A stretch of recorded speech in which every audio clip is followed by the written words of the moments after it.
नमस्कार दोस्तों। आज की कहानी है कर्मों का फल। एक राजा था। वह बहुत धर्मात्मा और न्याय करने वाला था और भगवान का भी बहुत बड़ा भक्त था। उसने ठाकुर जी का मंदिर बनवाया और एक ब्राह्मण को उसका पुजारी नियुक्त किया। वह ब्राह्मण बहुत ही अच्छा और धर्मात्मा था। वह राजा से कभी भी कुछ नहीं मांगता था। उसके स्वभाव पर राजा भी बहुत प्रसन्न थे और उसे राज मंदिर में पूजा करते हुए भी स्पर्श हो गए थे। उसने कभी राजा से किसी प्रकार का कोई प्रश्न नहीं किया। फिर एक बार राजा को एक पुत्र पैदा हुआ। उसने उसे पढ़ा लिखाकर चित्तौड़गढ़ भेजा और बहुत विद्वान बनाया। फिर उसकी शादी एक सुंदर राजकन्या से करा दी। शादी की रात को राजकन्या को नींद नहीं आई और वह इधर उधर घूमने लगी। जब वह अपने पति के पलंग के पास आई तो उसने देखा कि हीरे जवाहरात से जड़ी एक तलवार बाहर रखी है। उसने उस तलवार को म्यान से बाहर निकाला तो वह तलवार बिजली के समान चमकने लगी। यह देखकर वह डर गई और डर के मारे तलवार उसके हाथ से छूटकर राजकुमार की गर्दन पर जा गिरी। राजकुमार का सिर फट गया और वह मर गया। राजकन्या अपने पति के मरने से बहुत दुखी हुई और यह सोचकर बहुत डर गई कि अगर मैं सबको सच बताऊंगी तो कोई भी मेरी बात पर विश्वास नहीं करेगा। सुबह होते ही राजकन्या विलाप करने लगी और कहने लगी कि मेरे पति को कोई मार गया। लोग इकट्ठा हो गए और राजा भी आ गया। राजा ने आकर पूछा, किसने मारा है? वह कहने लगी, मैं नहीं जानती वह कौन था, परंतु उसे मैंने ठाकुर जी के मंदिर में जाते हुए देखा है। राजा समेत सभी लोग ठाकुर जी के मंदिर में गए तो उन्होंने ब्राह्मण को वहां पूजा करते हुए देखा। सभी ने उसे पकड़ लिया। ब्राह्मण ने बहुत कहा कि मैंने राजकुमार को नहीं मारा, पर किसी ने उसकी बात नहीं मानी। राजा ने भी पहले सोचा कि ब्राह्मण निर्दोष हो सकता है, लेकिन सभी के कहने पर राजा ने ब्राह्मण से कहा, मैं तुम्हें प्राणदंड तो नहीं देता, लेकिन जिस हाथ से तुमने मेरे पुत्र को तलवार से मारा है उस हाथ को काटने का आदेश देता हूं। ऐसा कहकर राजा ने उसका हाथ कटवा दिया। इस पर ब्राह्मण बहुत दुखी हुआ और राजा को अधर्मी मानकर उसका राज्य छोड़कर चला गया।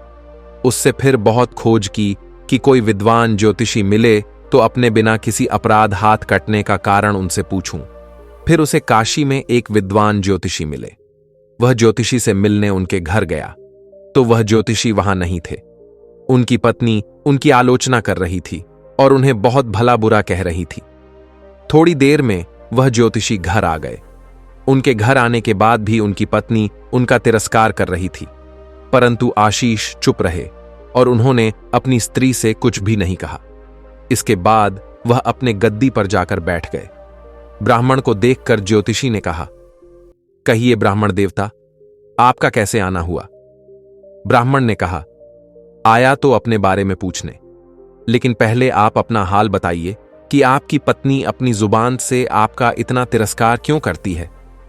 तब ज्योतिषी ने कहा, यह मेरी स्त्री नहीं, मेरा कर्म है।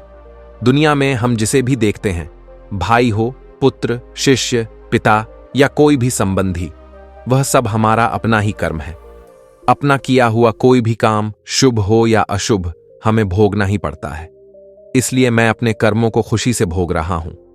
ब्राह्मण ने पूछा, आपने ऐसा क्या कर्म किया था? तो ज्योतिषी ने कहा, पूर्व जन्म में मैं एक कुम्हार था और जो आज मेरी स्त्री है वह एक गद्दी थी, जिसकी पीठ पर एक फोड़ा हो गया था और फोड़े की पीड़ा से वह बहुत दुखी थी। उस फोड़े में कीड़े पड़ गए थे, जिन्हें खाने के लिए मैं उसके फोड़े पर छड़ी मारता था, जिसके कारण उसे असहाय दर्द होता था। एक बार उसकी पीठ पर चोट मारते हुए मेरी छड़ी उसकी हड्डी में घुस गई और वह दर्द से तड़प उठी। मैंने भी छड़ी निकालने की बहुत कोशिश की, परंतु वह अटक गई और नहीं निकल सकी। उसने सोचा कि पानी में जाकर मैं अपनी छड़ी निकाल लूंगी, और ऐसा सोचकर वह गंगा नदी में प्रवेश कर गई। गंगा का प्रवाह तेज होने के कारण हम दोनों बह गए और बीच में ही मर गए।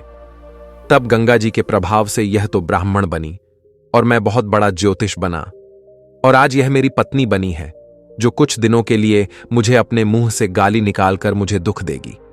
लेकिन मैंने छड़ी उसे दर्द पहुंचाने के लिए नहीं मारी थी, इसलिए इसकी समझ एक दिन ठीक हो जाएगी।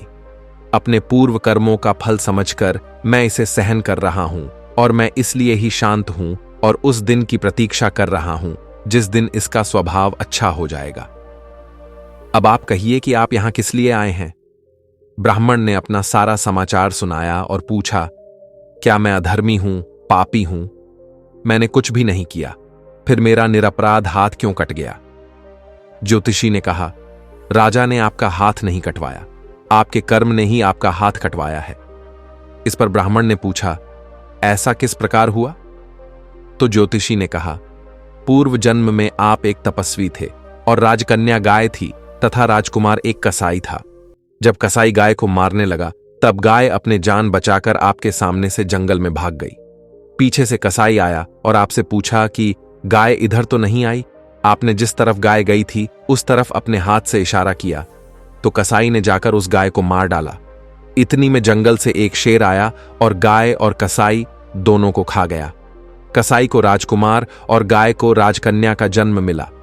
पूर्व जन्मों में किए हुए कर्म ने एक रात्रि के लिए उन दोनों को इकट्ठा किया, क्योंकि कसाई ने गाय को हंसी से मारा था। इसी कारण राजकन्या के हाथों गलती से तलवार गिरने के कारण राजकुमार का सिर फट गया और वह मर गया। इस तरह अपना फल देकर कर्म निवृत्त हो गया।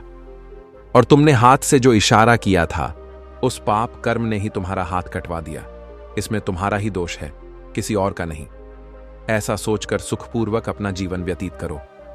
दोस्तों, यदि हम इस कर्म सिद्धांत को मान लें और जान लें, तो हम किसी भी घोर कर्म का फल भोगते हुए रूठेंगे नहीं। दोस्तों, कैसी लगी आपको आज की यह कहानी? ऐसी और कहानियों के लिए हमारे चैनल को सब्सक्राइब करें। धन्यवाद।